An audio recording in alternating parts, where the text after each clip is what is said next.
(17번째) 이야기.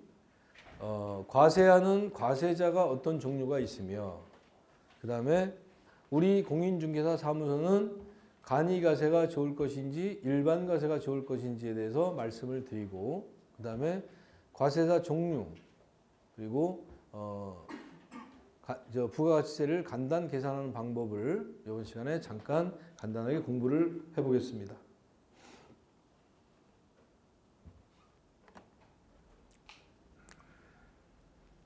과세자 종류를 갖다 크게 나누면 간이과세하고 일반과세죠. 원래는 간이과세라는 건 없습니다. 간이과세는 원래 없는 건데 사업 시작하면 바로 일반과세가 되는 거야 무조건. 근데 처음 시작하니까 세금 계산서 띄는 것도 어렵고, 또 처음에 장사도 좀 영업권을 잡으려면 좀 드는 거니까 국가에서 그러면 니들 자리 잡을 때까지 어느 정도 매출이 올 때까지는 그냥 간이과세로 해라. 그래서 간이과세 제도가 생긴 겁니다. 원래는 일반과세입니다. 전부 다. 자, 근데 간이과세는 일단은 두 가지 종류로 나누죠. 이거 노란 걸로 하는 게 낫다 그랬죠.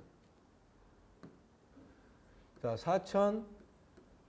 4,800만 원 이하는 무조건 얘는 간이입니다.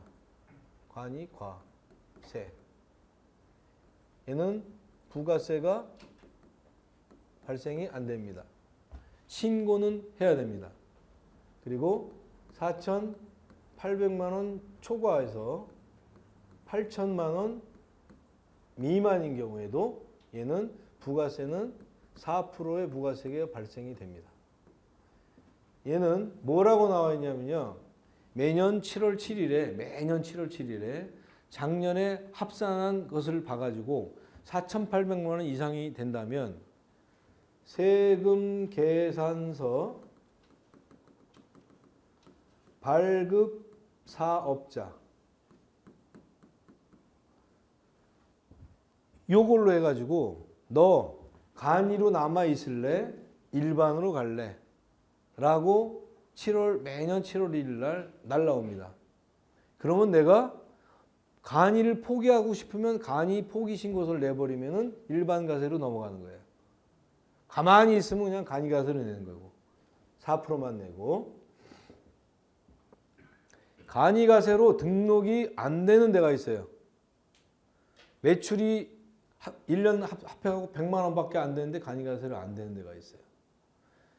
자, 여의도 전 지역은 무조건 안 돼요.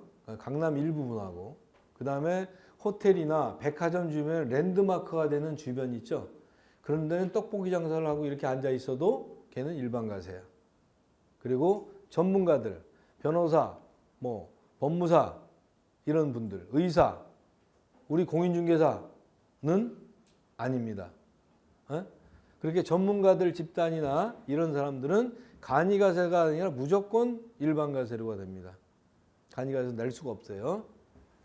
자, 그리고 일반과세 같은 경우에는 작년 매출액이 8천만 원 초과가 되면은 얘는 무조건 일반과세가 되었고 10%의 부가가치세를 발생을 해갖고 매출에 대한 10%를 내야 됩니다. 자, 그리고 단위과세라는 것은 여러분들이 사업장이 만약에 공인중개사는 1개도 할 수 있고 2개도 있고 3개도 할 수 있죠. 내가 2개를 만약에 사업장을 부동산도 하고 빵집도 한다고 쳐요. 그럼 부가세 신고를 할 때 얘 따로 해야 되고 얘 따로 해야 되죠. 그래서 단위라는 말은 묶는다는 뜻입니다. 그래서 얘를 하나의 사업자 넘버로 받아서 한 번에 그냥 부가세 신고를 해버리는 거야. 그게 바로 단위과세라는 거야.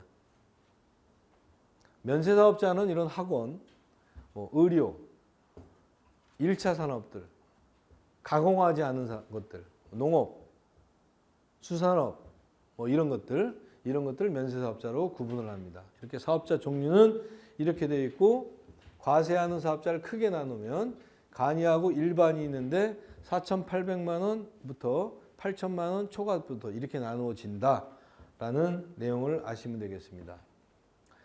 납부 과세 유형을 보면 조금 아까 설명한 대로 간이과세자는 두 가지가 나눠진다 그랬었죠?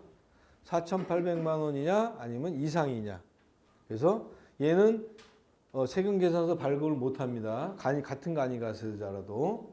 그러나 얘는 세금 계산서 발급을 해야만 됩니다.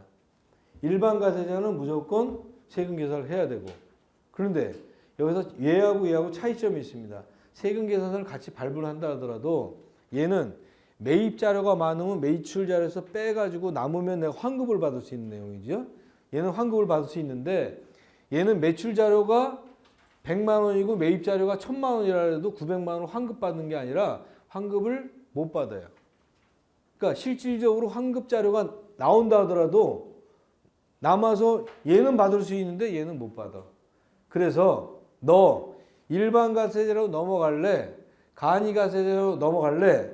라고 하는 이런 변경 통지서가 오면서 포기하냐 말냐 이런 말, 이런 변경 통지서가 옵니다. 그래서 매년 7월 1일 날 옵니다.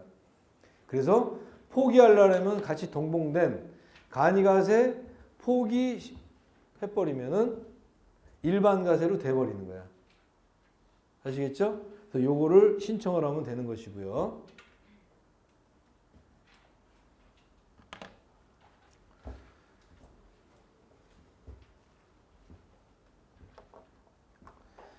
부가가치를 산출할 때는 매출액에 대한 매출 세액이 있겠죠. 그죠? 매출의 세액이 내가 내야 될 돈에서 매입한 세액을 공제를 해줍니다. 이게 바로 산출세액이야, 부가가치세가. 그러니까 내가 열심히 장사해서 번 돈에 대한 세금이 나오겠죠. 그거에서 내가 쌀 사고 뭐 사고 해서 매입된 자료가 있잖아요. 거기서 이 자료를 빼주는 거야. 그래서 산출 금액이 발생되는 거예요. 그걸 기본으로 알고 계시면 되겠고, 그 다음에 자, 간이가세는 만약에 내가 1년에 지금 1000만 원의 매출을 했어. 그러면 여기 보면 업종별 부가가치 세율이 있습니다. 모든 사업은 다 업종별 부가가치 세율이 있는데 음식점이나 그러니까 무슨 뭐 소비성이 있는 거, 뭐 문방구나 옷가게나 빵가게나 뭐 이런 것들은 전부 다 업종별 부가세율이 15%야. 10%에서 15% 올랐어. 그러면 걔는 그거에 대한 10% 부가가치세니까 1.5라는 얘기죠. 자, 우리 공인중개사 부동산업의 업종별 부가가치율은 40%를 계산합니다. 그러면 그거에 대해서 10%니까 4% 부가가치 발생이 된다는 말을 거기서 나온 거예요. 아시겠죠? 그래서 요 간이가세자는 8천만 원 미만이면은 4%다라는 말이 여기서 나온 거라요. 아시겠죠? 자, 그러면 4%를 내야 되니까 매출이 1000만 원이라는 4%면 얼마야? 40만 원 내야 된다는 얘기죠. 내가 내야 될 돈이 40만 원이라는 얘기야. 매출 1000만 원 했으니까. 자, 40만 원. 일반 가세자는 1000만 원 내가 매출을 했어. 그러면 매출의 세액에 대해서 10%를 내야 되는 거니까 100만 원의 부가가치세를 내야 되는 거야. 아시겠죠? 자, 일단 100만 원. 나는 40만 원 내는데 얘는 100만 원 내네? 라고 생각할 수 있지만 다음을 보겠습니다.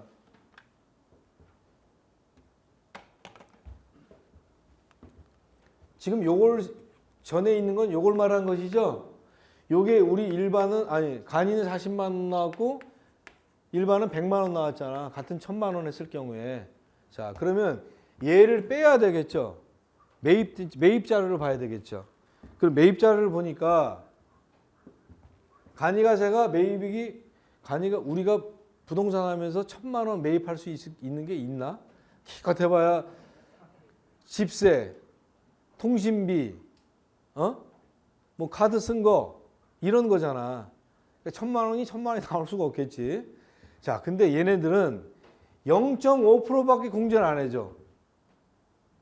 매출을 한 거는 4% 정도가 내야 되는데 매입한 거는 0.5%밖에 안 해줘. 그럼 1,000만 원이면 얼마야? 5만 원이죠.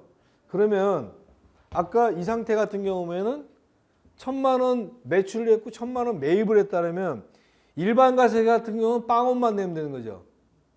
100만 원 내야 되는데 100만 원 또 하니까 빵원이죠. 근데 우리는 여기서 5만 원밖에 안 되니까 35만 원을 내야 된다는 얘기야. 그죠? 그래서 그럼 여기까지 다 이해가 됐죠?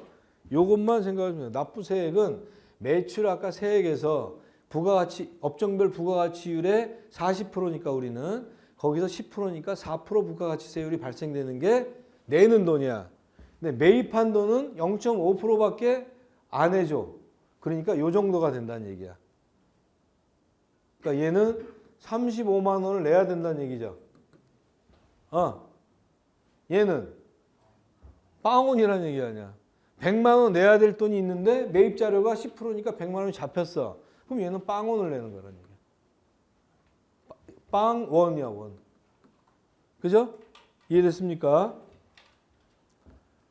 납부 예시를 보겠습니다, 그러면. 작년에 중개수수료가 5천만 원 들어와서 세금계산 띄워주고 5천만 원이 신고가 됐어. 그리고 매입 자료가 5천만 원이 됐다고 봐. 야, 얘 세금은 얼마 내야 돼요? 매출 세액은 얼마야? 5, 4, 20, 200만 원이네. 근데 200만 원 내야 돼? 그래, 안 그래? 매입은 5천만 원이 됐다 하더라도 얘는 얼마 잡아준다 그랬어? 0.5% 잡아준다 그랬잖아. 그럼 5, 25, 25만 원 잡아주는 거네. 그러면 결과적으로는 175만 원에 최종적으로 산출세액이 나온다는 거야. 이해됐죠? 얘는 8천만 원 매출에 10% 800만 원. 8천만 원 매입에 10% 800만 원. 빵원. 이해되시겠죠? 그래서 공인중개사 사무소에서 매입 자료가 많이 나올 리는 없잖아. 근데 이게 조금만 신고가 되면은 8천만 원이 넘을 수가 있어요. 건물 한 개만 해도 8천만 원이 넘어가 버리는데 잘못해버리면 건물 하나 큰 거 하나 중개를 해버리면 그러면 어찌됐든 일반으로 넘어간다는 거는 가능하면 부동산 업에서는 매입 자료가 안 되기 때문에 간이로 나와 있는 게 세금에서는 좋다는 얘기죠. 그러나 나머지 업종에서 만약에 매입 자료가 많은 업종이라면 당연히 이걸로 가야죠. 그지? 그래 안 그래?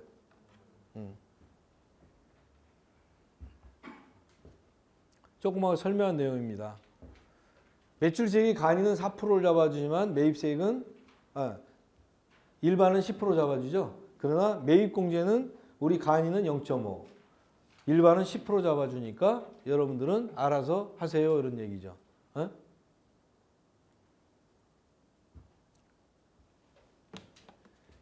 내가 작년에 개업을 했는데 개업 후 3개월이면은 항상 1월 1일 날부터 12월 말까지니까 9, 10, 11 아니 10, 11, 12 3개월이나 됐는데 6개월 영업을 했는데 내가 일반 과세가 돼서 날라올 때가 있어요. 어떤 경우냐면 3개월 동안 작년에 매출액이 개업한 지 얼마 안 된 3개월 매출액이 2,500만 원이 됐어. 세무서 입장에서 보면은 1년 매출이 얼마야? 이렇게 따지면 1억이죠. 이 새끼 봐라. 이렇게 되는 거 아니야? 이거 뭐야 이거? 이렇게 되면은 원래 직전 연도에 총 1년의 수입을 가지고 매출한 것을 가지고 다음 연도에 부가세가 발생되는 거 아니야. 그러면 내년에 얘 같은 경우에는 일반 가세자가 될 수도 있다라는 말이야. 세무서의 판단하에 따라서. 또 얘는 6개월 만에 4,500이야. 세무서 입장으로 보면 1년 동안 많이 했다 하면 9천만 원이 된다는 이제 가정을 하는 거죠. 그렇죠? 그래서 이런 경우에도 내년에 일반 가세자격을 적용할 수가 있다 얘기합니다. 그러나 얘는 그냥 막 그렇게 되는 게 아니라 이 사업장의 위치를 보니까 저거는 6개월만 했다 하더라도 아마 6개월에 이 이상이 될 거야 라는 위치, 장소 이런 걸 봐서 하는 것이지 그냥 넘었네 어떤 특수한 어떤 무슨 뭐 발렌타인데이 뭐 이런 게 돼가지고 갑자기 이렇게 된 경우 이런 건 아니고 그랬을 경우에 올릴 수가 있다는 내용입니다. 그럼 내가 왜 3개월밖에 안 됐는데 내년에 일반 과세로 되느냐 이런 경우 때문에 그렇다는 얘기예요. 자, 요거는 그냥 넘어갑니다.